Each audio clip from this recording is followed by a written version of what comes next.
Hello दोस्तों, correct usage in English के series में आपका स्वागत है। आज की वीडियो के लिए मैं लेके आया हूँ correct usage in English book से एक कंटेंट जिसमें हम पढ़ेंगे ऑलमोस्ट और नियरली के बीच में करेक्ट यूसेज में क्या डिफरेंस है। मतलब ऑलमोस्ट और नियरली को यूज करते समय हमें कौन सा रूल को फॉलो करना पड़ता है, क्या करेक्ट यूसेज में है, इस बारे में हम चर्चा करेंगे।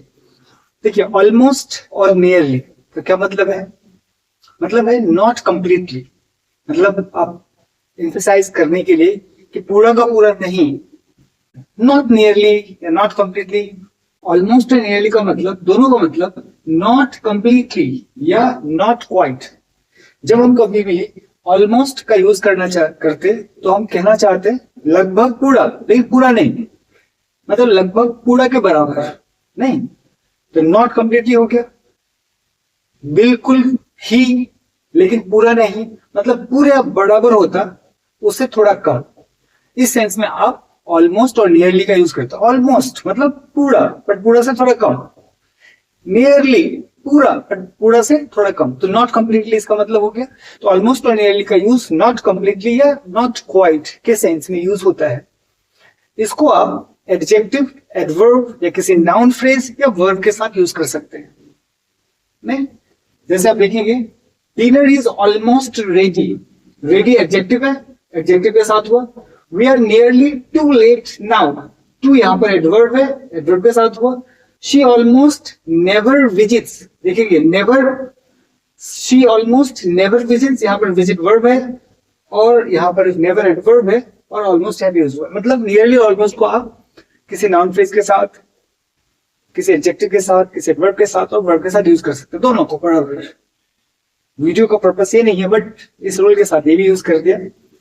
हम टोटल 6 सीखेंगे। पहला तो ये हो गया कि ऑलमोस्ट और नियरली को आप एडजेक्टिव, एडवर्ब या नाउन फ्रेज या वर्ब के साथ यूज कर सकते हैं। ठीक है, उसके अलावा इसके साथ, इसके बारे में हम दो बातें सीखेंगे, एक और बात सीखेंगे, मतलब टोटल 6 बात सीखेंगे। जब कभी भी आप किसी एडवर्ब के साथ आपको यूज करना हो और उस एडवर्ब के लास्ट में एलवाई लगा हो, तो आप नियरली वर्ड यूज ना करें। ऑकवर्ड सा लगता है ना, नियरली और उसके बाद जो एडवर्ब है उसमें भी एलवाई लगा हुआ है। फॉर एग्जांपल एक वर्ड है एंग्रीली, तो नियरली एंग्रीली, ऑकवर्ड सा लगता है नहीं। इसीलिए नियरली के बाद कोई एडवर्ब आ रहा हो जो कि एलवाई से एंड होता है तो हम यूज नहीं करते, वहां पर उस नियरली के जगह पे ऑलमोस्ट यूज करते हैं। जैसे वर्ड है एंग्रीली, तो नियरली एंग्रीली वर्ड यूज ना करें, आप लिखेंगे ऑलमोस्ट एंग्रीली। जैसे यहाँ पे एक सेंटेंस है, he said it to me almost angrily, ये करेक्ट है। बट अगर इसी ऑलमोस्ट के जगह पे अगर हम नियरली लगा देते तो क्या हो जाता, he said it to me nearly angrily, awkward सा लगता है नहीं। तो इसीलिए जब कभी कोई एडवर्ब हो जिसके लास्ट में एलवाई हो, उससे पहले अगर आपको ऑलमोस्ट और नियरली यूज करना हो तो आप नियरली यूज नहीं करेंगे। ये रूल हो गया।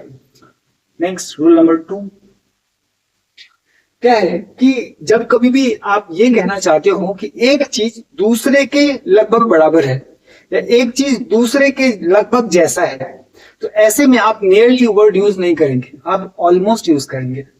जैसे कई बार होता है ना कि वो मेरे बिल्कुल भाई के जैसा है, नहीं भाई के जैसा है, तो यहां पर आप नियरली यूज नहीं करेंगे, आप यहाँ पर क्या यूज करेंगे, ऑलमोस्ट यूज करेंगे।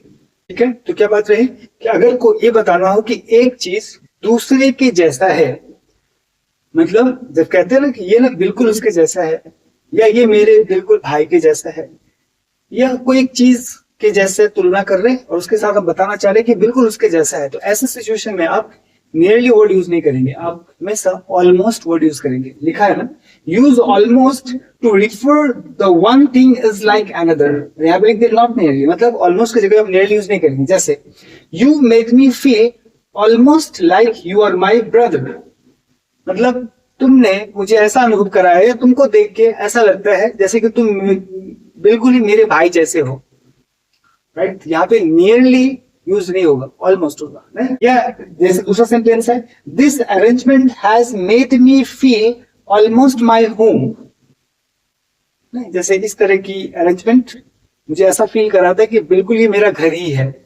राइट, तो आप नियरली आप वर्ड यूज नहीं करेंगे, ऑलमोस्ट यूज करेंगे। जब एक चीज दूसरे के जैसा हो, बिल्कुल उसके जैसा हो, ऐसा सेंस हो, तो ऐसे में आप नियरली वर्ड यूज नहीं करेंगे, आप ऑलमोस्ट यूज करेंगे। रूल नंबर ऑलमोस्ट से रिलेटेड ये रूल नहीं। अगर एनी के साथ वर्ड यूज करना हो, ANY एनी के साथ, या और भी कई दूसरे नेगेटिव वर्ड्स हैं, मतलब एनी के अलावा अगर कोई नेगेटिव वर्ड्स है, जैसे नो, नेगेटिव वर्ड्स जैसे नो लगा रहता है, जैसे नो, है ना। अब जैसे यहाँ पे लिखा है ना, जैसे no, none, never, nobody, nothing, या नोवेयर, जिसमें नो लगा हुआ है, राइट। मतलब एनी और साथ में जो नेगेटिव वर्ड्स है, नेगेटिव वर्ड्स मतलब ऐसे वर्ड जिसके साथ नो लगा हुआ है, जैसे nowhere, nobody, none, never, nothing, etcetera, है ना। इस तरह से जो नो के साथ वर्ड है उसमें भी आप नियरली यूज नहीं करेंगे, आप हमेशा ऑलमोस्ट यूज करेंगे। जैसे we speak almost no English, यहां पर आप ऑलमोस्ट की जगह पर नियरली लगा देते तो गलत हो जाएगा। We speak nearly no English, ऐसा सुनने में करेक्ट जैसा लगता है लेकिन हम यूज नहीं करते। हम करेक्ट यूसेज में जो है वही यूज करते। करेक्ट यूसेज में क्या है कि अगर नेगेटिव वर्ड्स के साथ या एनी के साथ अगर आपको ऑलमोस्ट और नियरली का चुनाव करना हो तो हम ऑलमोस्ट यूज करेंगे, ना कि नियरली। इसलिए क्या सेंटेंस होगा, we speak almost no English, या she was almost nowhere to be consulted. कौन करेंगे, नोवेयर, नेगेटिव वर्ड है ना, नो लगा हुआ है, तो she was almost nowhere to be consulted. अब इस ऑलमोस्ट की जगह पे नियरली लगा देंगे ना तो गलत हो जाएगा।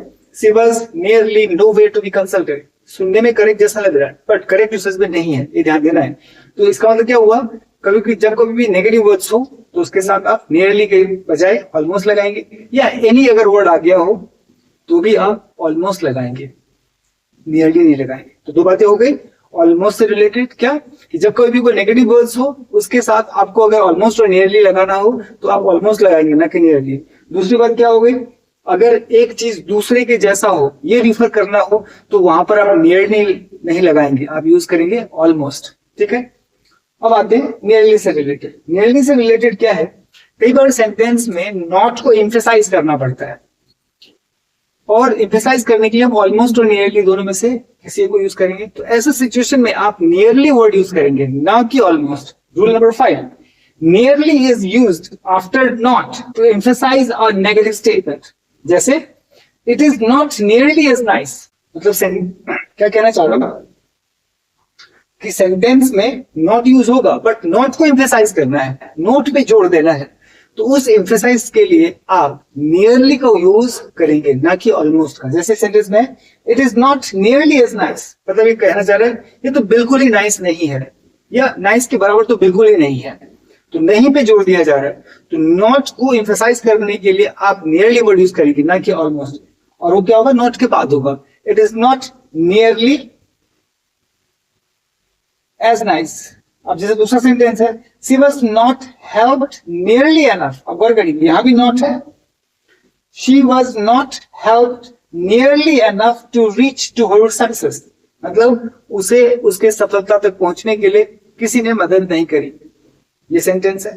तो नॉट पे जोड़ देना है, she was not helped nearly enough, मतलब जितना होना चाहिए उतना किसी ने मदद नहीं करा, तो नॉट पे एम्फेसाइज है, इसके लिए वर्ड यूज हुआ नियरली, तो ऑलमोस्ट आप यूज नहीं करेंगे। दूसरा है, कई बार ऐसा होता है कि नियरली से पहले वेरी, मतलब नियरली को और एम्फेसाइज करने के लिए आप वेरी और सो वर्ड का यूज करते हैं, ऑलमोस्ट से पहले नहीं करते। मतलब अगर वेरी वर्ड है तो नियरली से पहले यूज कर सकते हैं, जैसे वेरी नियरली, या सो का भी यूज कर सकते हैं, सो नियरली, लेकिन यही आप ऑलमोस्ट के साथ यूज नहीं कर सकते। वेरी ऑलमोस्ट या सो ऑलमोस्ट आप ऐसा यूज नहीं करते। मतलब कहने का मतलब है नियरली से पहले या ऑलमोस्ट से पहले अगर वेरी और सो यूज करना हो तो नियरली से पहले होगा, ऑलमोस्ट से पहले यूज नहीं होगा। जैसे we were very nearly at the end of our experiment, मतलब हम लोग अपने एक्सपेरिमेंट के बिल्कुल ही अंत में पहुंच गए हैं। नहीं, नियरली मतलब नियरली क्या हुआ, मतलब बिल्कुल ही अंत में पहुंच गए हैं, पर उसमें एम्फेसाइज देना है कि बिल्कुल ही अंत में, वेरी नियरली, तो वहां पर वेरी वर्ड यूज हुआ, ऑलमोस्ट यूज नहीं होगा। क्लियर हो गई बात कि अगर नियरली से पहले वेरी और सो लग सकता है, ऑलमोस्ट से पहले नहीं लगेगा। दूसरी बात कि अगर नॉट को एम्फेसाइज करना है तो आप ऑलमोस्ट यूज नहीं करेंगे, नॉट को एम्फेसाइज करने के लिए आप नियरली वर्ड को यूज करेंगे। दूसरा, अगर आपको ये बताना है कि एक चीज दूसरे के जैसा है तो वहां पे आप नियरली यूज नहीं करेंगे, वहां पर आप ऑलमोस्ट यूज करेंगे। ये वाला use almost to refer one thing is like another. या अगर एनी या किसी मतलब एनी वर्ड या नेगेटिव वर्ड के साथ आपको ऑलमोस्ट और नियरली का यूज करना है तो आप ऑलमोस्ट का यूज करेंगे। जैसे नेगेटिव वर्ड मतलब नो या नन या नेवर या नोवेयर, नोबडी, नथिंग, इस तरह से जो नेगेटिव वर्ड्स है इन वर्ड्स को एम्फसाइज करना है तो आप ऑलमोस्ट का यूज करेंगे, ना कि नियरली का। बाकी एक कॉमन रूल है कि अगर कोई एडवर्ब है जो एलवाई से एंड हो रहा है तो उससे पहले भी आप नियरली का यूज नहीं करेंगे। बाकी सिचुएशन में ऑलमोस्ट और नियरली एडजेक्टिव के पहले यूज हो सकता है, मतलब एडवर्ब की तरह, या किसी एडवर्ब से पहले यूज हो सकता है, या किसी वर्ब से पहले यूज हो सकता है। पहले या उसके साथ कहने का मतलब ये है कि आप इसको वर्ब के साथ यूज कर सकते हैं, एडजेक्टिव के साथ यूज कर सकते हैं, एडवर्ब के साथ यूज कर सकते हैं, किसी नाउन फ्रेज के साथ यूज कर सकते हैं। इस तरह से ऑलमोस्ट और नियरली के बीच में थोड़ा थोड़ा डिफरेंस है और हम उस बारीक का ध्यान रखेंगे तो हम करेक्टली इनका प्लेसमेंट कर सकते हैं।